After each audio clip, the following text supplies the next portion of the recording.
name is Prem Advani. I am Maqaan kee Pireem Adwaanii naan jedhan Niw Dillii irraa dhufi nam sooran ba'eedha an muslimallee miti gaafiin kee islaamummaan dur sadarkaa haalaan bareedaa ture ammallee haalumsuuniin kabajama ta'e itti fufuu qaba kanaaf ammoo akka yaadutti iddoowwan bu'uura islaamummaa ta'an ka akka madrasaa masjiidaaf kanneen kan fakkaatan irraa kaasee musliimoonni iftoominaan waan dalagan osoo ibsanii akkasumas nam hundaaf osoo bana godhanii natti tola kun ammoo namoonni biroo waan raawwatamuu jiru akka beekan isaan gargaara dhugaan yeroo hunda iftoomuu qaba akeekni kiyya iftoominni jiraatuu qabaa kan jedhudha galatoom. The truth should be transparent. My name is transparency. Thank you.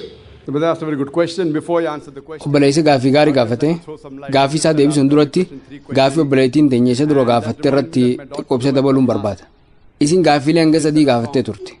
Gaafiin isii kun waan intalti jetan xumuraa nashiidaan jette na yaadachiise. Nashiidaan sun waa'ee Nabi Muhammad irratti hin dubbatin jedha. Nageenyi Rabbi isaan irraa jiraatu. Qindeessaan sagantaatis yaaboo jechoota isin dubbatte irratti xiyyeeffannaa godhinaan jedhe. Waan isin jettee yoo qalbiin dhaggeeffattan waa'ee siiraa Nabi Muhammad sallallahu alaihi wasallam dubbatte. Sunis yeroo tokko Nabi Muhammad sallallahu alaihi wasallam osoo karaa deemaa jiran dubartii wayiitiin walitti dhufan. Dubartiin tun waa'ee Nabi Muhammad sallallahu alaihi wasallam hammeenya dubbachuu jalqabde. Sunis yeroo tokko Nabi Muhammad sallallahu alaihi wasallam osoo karaa deemaa jiran dubartii wayiitii walitti dhufan. Dubartiin tun waa'ee Nabi Muhammad sallallahu alaihi wasallam hammeenya dubbachuu jalqabde. Nabiyyiin kun nama hamaadha waa'ee isaanitti himin jette. Dubartiin tun osoo isaan hin beekin waa'ee isaanitti himaa jirti. Dubartiin tun nama haaraa argite kanaan Nabi Muhammad nama hamaadha waan inni dubbatu hin dhaggeeffatin inni walitti dhufeenya hawaasaa jeeqaa inni waa'ee Rabbii tokkichaa qofa barsiisaa jettee haasofte. So waan intalti xiyya nashiidaa san keessatti nu ibsite. Dubartiin sun boodarratti ati garuu nama gaariidha jetteen. Garuu wanti inni si akeekkachiisu waan namichi Muhammad jedhamu sun sitti himu hin dhaggeeffatin inni gogaadha kanarraa Rabbitti maganfanna. Inni nama hamaadha kanarraa Rabbitti maganfanna jetteen. Akkasumas wantoota biraatis dubbatte. Haa ta'u malee ati nama gaariidha. Ati arjaa namaati. Jaalataa namaati. Yaaboo maqaa keenyaa himuu ni dandeessaa jettee gaafatte. Eega deebii dhageesse booda dhiifama naa godhi maal jette? Anaaf surri hin jirre immoo maqaan kee Muhammadii? Eega jettee adda baafatteen booda ashhadu an laa ilaaha illallah wa ashhadu anna Muhammadan rasuulullah jette. Dubartiin karaa deemaa jirtu sun namni sun Nabi Muhammad sallallahu alaihi wasallam ta'uu isaa eega beekteen booda wanti amma dura dhagaa ture waan namoonni jallisanii natti himaa turan jechuun namni kun nama gaariidha jettee yeruma san islaamaa qabalte. Kanaaf obboleettiin teenyaas wayita irra deddeebitee gaafii garaagaraa kaaftu intalatti jetan siiraa Nabi Muhammad sallallahu alaihi wasallam nashiidaan nuu dhiyeessitee na yaadachiifte. Dubartiin sun dura islaamummaa qeeqaa turte. Nabi Muhammad sallallahu alaihi wasallam qeeqaa turte. Garuu takka dhugaa arginaan shahaadaa qabattee islaamummaatti seente. Inshallah obboleettiin teenyaas shahaadaa ni jetti.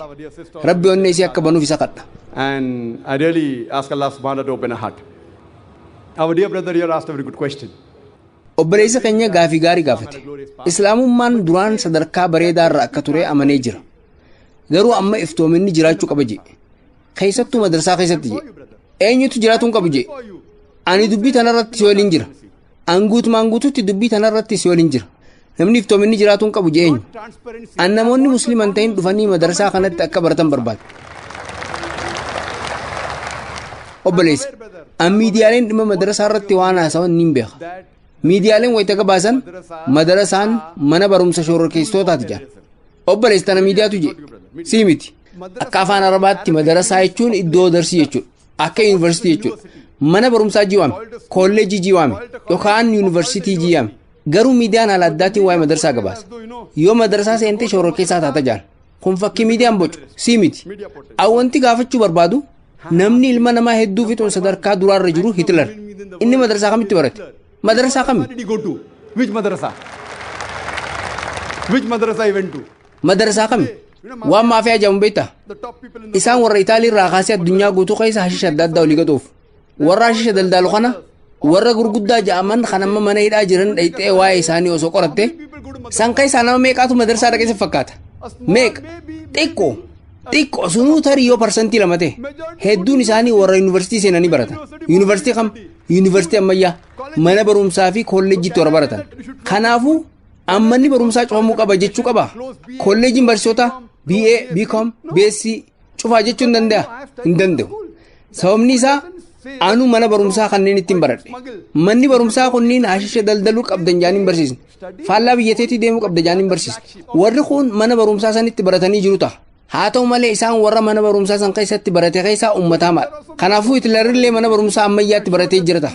Manni barumsaa inni itti barate sun Yahudoota miiliyoona jaajjeessuu qabda jee isan barsiisa. Kunniin irraa hamaa namaati hawaasa keessatti.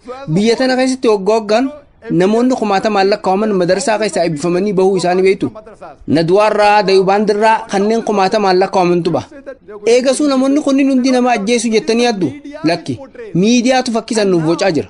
Kanarratti hundaa'uun qaamni mootummaa bara dabree gara Nadwaa dhaqee ture. Yaadame Nadwaa dhaqanii qorannoo gaggeessan. Maal qoratan?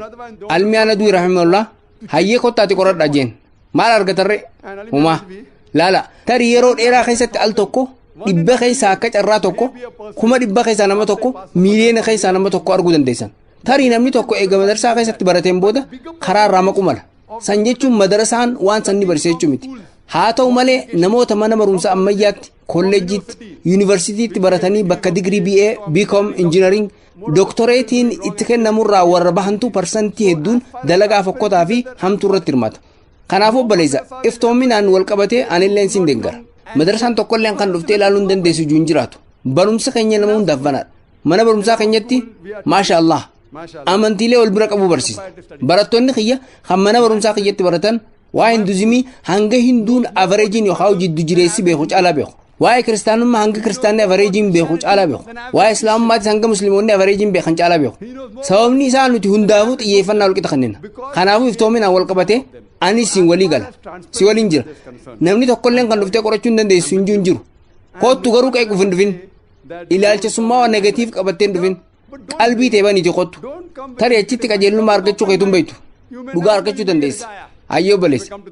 Wanni an jechuu barbaade yookaan immoo iftoomin jechuun namoonni musliim hin ta'in dhufanii akka baratanii fi dhugaa jirtu ofumaa akka argan jajjabeessitanii jirtu sun namoonni akka shakkii hin qabaanne isaan godhaa namoonni al jiran hamtuutu achi keessa raawwatamuu jira jedhanii yaadu garuu achi keessatti waan gaariitu gaggeeffama kanaaf if ta'uu qabaa jedhe.